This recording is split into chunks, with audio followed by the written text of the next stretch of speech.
Baga nagahaan gara Sumeya management tutor dhuftan isiniin jecha har'a operation research keessaa transportation problem ilaallaa jira. Transportation problems deals with the distribution of goods from several points of supplies or sources to a number of points of demands or destinations nuun jedha. Transportation problem ka jennuun the distribution of goods from several points of supplies nuun jedha. Supply kenna, source kenna bakka dhiheessii kennaa fi diimaandii kenna qabataa jira. Gaafa akkana jennu supplies gaafa jennu bakka dhiheessiin itti oomishamu yookaan bakka oomishni itti oomishamu sanirraa gara bakka fedhiin namaa jiru yookaan kara gabaa kan itti geessinu summaa inni transportation problemii kennaa jira. Bakka oomishni itti oomishamurraa gara bakka fedhiin namaa jiru yookaan oomisharraa gara gabaatiitti kan geessinu summaa inni transportation problemii kennaa jira. Supplies to a number of points of demands or destinations kan jennu sanii jira. Inni maa inni transportation problemii kennaa jira. It is a particular case of linear programming nuun jedha. Transportation problemii kenna kara tokkoon akka linear programming ti kara biraatiin ammoo linear programming kennarraa addaa jechuudha. Wanni akka inni linear programming ta'uu fi akka inni linear programming irraa adda ta'uu isa godhe maa inni ka jedhu san laalla.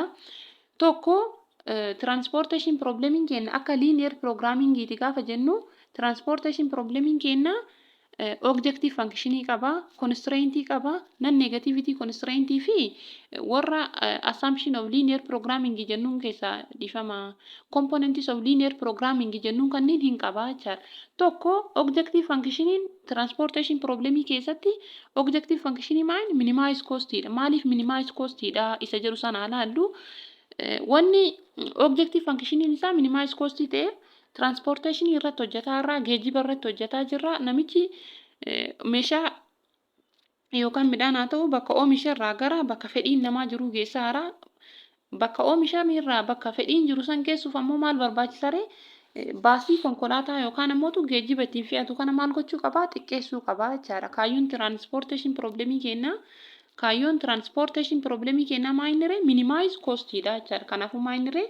Transportation problemii kenna akkuma linear programming objective functionii hin qabaa jechuudha. Objective functionii isaa ammoo maa inni? Minimize cost dha jechaadha. Kan biraa wanni linear programming isa fakkeessu maa inni? Transportation problemii kenna constraint qaba. Constraint qaba fi non-negativity constraint illee qaba jechuudha. Constraint akkamii qabaa ka jedhu sana ilaallu tokko constraint akkaataan inni itti qabu supply fi demand qabna dhiheessii fi bakkee fedhiin jiru san qabna waan ta'eef supply'n kenna maaliin nu kennama rooyin nu kennama demand'n ammoo kolomaniin nu kennama. Supply gaafa jennu maal ta'a x11 just matrixin kenna waan ta'eef x11 x12 x13 jedhaa deemna. Demand gaafa ta'u ammoo x11 x21 x31 x41 jennee haga x4 xn4 kennaatitti akkasitti deemnaa jechaadha. Dhumarratti ammoo less than or equal to yookaan greater than or equal to yookaan ammoo equal to gatiin demandii kennaa sun achi jira. Akka supply illee akkasumatti gatiin isaa constant number sun jira jechaadha. Kun maa inni ree? Constraint isaati jechaadha. Transportation problemiin akkuma linear programming constraint hin qabaa jechuudha. Kan biraa non-negativity constraint hin qabaa ka jedhuuf non-negativity constraint hin qabaa jechaadha. Maaliif x11 hin kenna matrixin kenna jennee jirra x11 hin kenna x21 hin kenna x31 hin kenna maal ta'uu qabu greater than or equal to 0 ta'uu qaba jechaadha. Negative number ta'uu hin qabu jechaadha. Saniifuu transportation problemin kenna akkuma linear programming non-negativity constraint illee hin qabaa jechuudha. Wanni adda isa taasisu ammoo maa inni ka jedhu sana ilaallu it is a particular case of linear programming jennee jirra. Transportation problemii wanni akka inni linear programming irraa adda ta'u isa godhu maa inni ka jedhu ammoo tokko transportation linear programming gaafa solve goonu karaa lamaan solve goona. Tokko graphical method yookaan ammoo simplex method solve goona. Graphical method yoo variable lama qabaanne graphical method solve goona. Yoo variable lama ol qabaanne garuu dirqama simplex method fayyadamnee karaa dheeraa deemnee gatii kenna san optimal solution kenna san irra gahuu qabna jechaadha. Maal irratti? Linear programming irratti. Graphical transportation problem irratti ammoo simplex method fi graphical method illee hin fayyadamnu jechaadha. Isaan deemnaree karaa biraatiin solve goona. Karaa north west corner method, least cost method fi approximation Vogel's approximation methodin solve goona jechaadha. Transportation problemii kenna.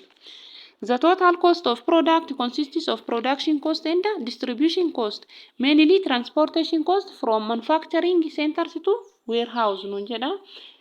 Ida'amni total costing kenna ida'amni oomisha kennaa maaliin beekama transportation problemii kenna irratti tokko production cost baasii oomisha kennaa sanii fi distribution cost kennaa jira. Baasii bakka itti raabsinu sanii production cost gaafa jennu supply kenna oomisha kenna sanii bakka dhiheessii kenna santu production cost kenna fi distribution costing kenna immoo bakki raabsaa kenna sun eessaree demandii kenna bakka fedhiin jiru sanii jechaadha. Total cost of producting kenna maal taare total cost of production is equal to production cost plus distribution cost kenna ta'a jechaadha. Mainly transportation cost from manufacturing centers to warehouse bakka inni itti oomishame san irraa bakka inni fedhiin isaa jiru bakka gabaa sanii akka geessinu santu transportation problemiidha jechuudha.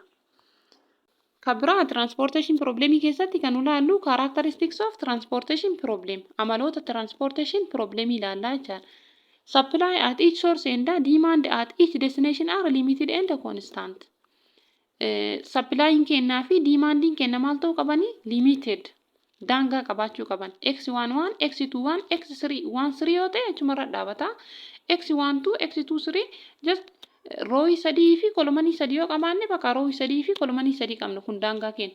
Roowii afurii fi kolomanii sadii yoo qabaanne roowii afurii fi kolomanii afur qabna. Kun maayiniree daangaa kenna limited on enneef saniif fi constant nun jedhe. Constantiin ammootu gatiin supply kenna fi gatiin demandii kenna sun maal ta'uu qabaree constant numberii ta'uu qabaa jechaadha. The transportation cost per unit from each coast to each destination is assumed to be constant nun jedha. Transportation costing kenna transportation cost unit ka jennuun gatii geejjiba kennaa gatii waan meeshaan feenu san makiinaa kennaa yookaan bakka waan ittiin feenu santu transportation cost per unit jedhama. Lakkoofsi sunniin illee maal ta'uu qabaree constant numberii ta'uu qabaa jechaadha. 2x yookaan 3x nu kennamuu qabu 4 yookaan 2 yookaan 3 jedhee constant numberii nu kennamuu qabaa jechaadha. Amala characteristics of transportation problemii keessaa kunillee tokko. Kabira no shipments are allowed between sources or between destinations. All supply and demand quantities are given in whole numbers or integers. Gatiin destinationii kennaa yookaan demandii kennaatii fi supply kennaa maaliin nu kennami constant numberii nu kennamanii jechaadha. Yookaan whole number gaafa jennu lakkoofsa hundaa yookaan immoo integerii nu kennamuu qabanii jechuudha. Kabira uses of transportation nun jedha faayidaan transportation problemii maayinii ka jedhu san laalla reduced distribution or transportation yookaan ammoo maximize distribution or transportation maal godhuuf transportationii kenna san baasii kenna san xiqqeessuuf itti fayyadamna jechaadha. Faayidaan transportation problemii fakkeenyaa jennu namni oomisha fuudhee gabaa geessuuf deema gaafa gabaaf deemu geejjiba isa barbaachisaa waan oomisha isaa kana gabaan geessu isa barbaachisaa. Wanni oomishni inni ittiin gabaa geessu kun yookaan makiinaa yookaan kun ammoo konkolaataan inni itti fe'ee gara gabaatti dhiyeessu kun konkolaataan sadii yoo jiraate tokko birrii 50 yoo fe'e tokko 20 yoo fe'e tokko ammoo 10 yoo fe'e maal gochuu qaba namichi kun ka birrii 10 saniin midhaan isaa kana fe'atee yookaan oomisha isaa kana fe'atee gara bakka fedhiin jiru gara demandii isaa gara gabaa isaa sanitti geessuu qaba jechaadha. Kanaaf maal jennaarre reduce distribution, minimize distribution or transportation. Kanaaf itti fayyadamnuuf transportation problemii kennaa jechaadha. Minimize costii kennaaf jechaadha. To assist in finding the proper location for new warehouses or factories to close down warehouses that are costly and uneconomical. Bakka meeshaa kenna geessinu yookaan ammoo bakka gabaa kennaa san yoo inni faayidaan ala ta'e maal gochuuf cufsiisuuf kan itti fayyadamnu sun maayinii transportation problemii kennaa jechaadha. Kabira objectives of transportation problemiidha. Kaayyoon transportation problemii maalii ka jedhu san laalla. To identify the optimal shipping routes minimum cost route. Kaayyoon isaa guddaan objective functionii isaa guddaan maayinii minimize costidha baasii kenna xiqqeessuudha jechuudha. To determine the maximum amount that can be shipped over the optimum route. Fee to determine the total transformation cost or the transportation. Main of transportation problem kenna jaan. In order to develop a model of transportation problem, it is necessary to know the following information. Supply capacity of each origin rows. Supplying kenna maal irratti argama? Row irratti argama. Demand quantity of each destination column and unit transportation cost for each route. Demanding kenna mootu column irratti argama.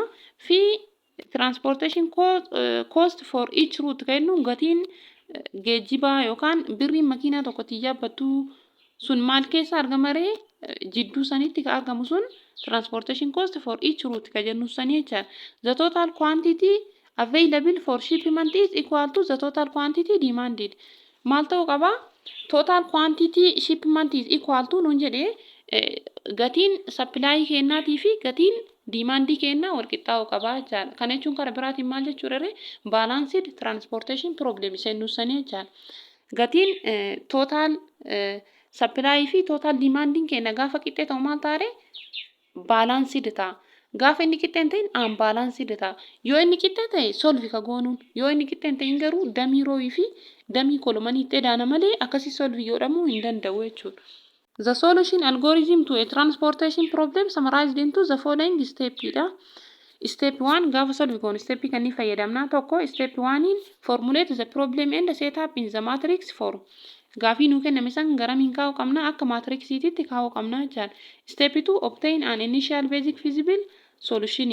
There are 3 methods to find the initial feasible solution. Northwest corner method, least cost method, and Vogel's approximation method. Karaa meeqaan furraa karaa sadiin solve goona transportation problem kenna tokko northwest corner method dha lammaffaa immoo least cost method fi Vogel's approximation method solve goona jechuudha. Northwest corner method ga jennu ka numa jalqabuma isaatiin ka solve goonu sun northwest corner method jedhama. Least cost method ga jennuun ammootu unitiiwwan qabnu transportation per unity qabnu san keessa xiqqaa fudhannee lakkoofsa xiqqoo kan jalqabnu sun least cost method jedhama jechaadha. Vogel's approximation method ammootu penalty hin dalayne karaa sadan kanaan transportation modelii kenna transportation method kenna solve goona jechaadha. Step 3 test the initial solution for optimality. Ka optimal solution kennaaf maal barbaanna gatii xiqqaa san fudhannaa jechuudha.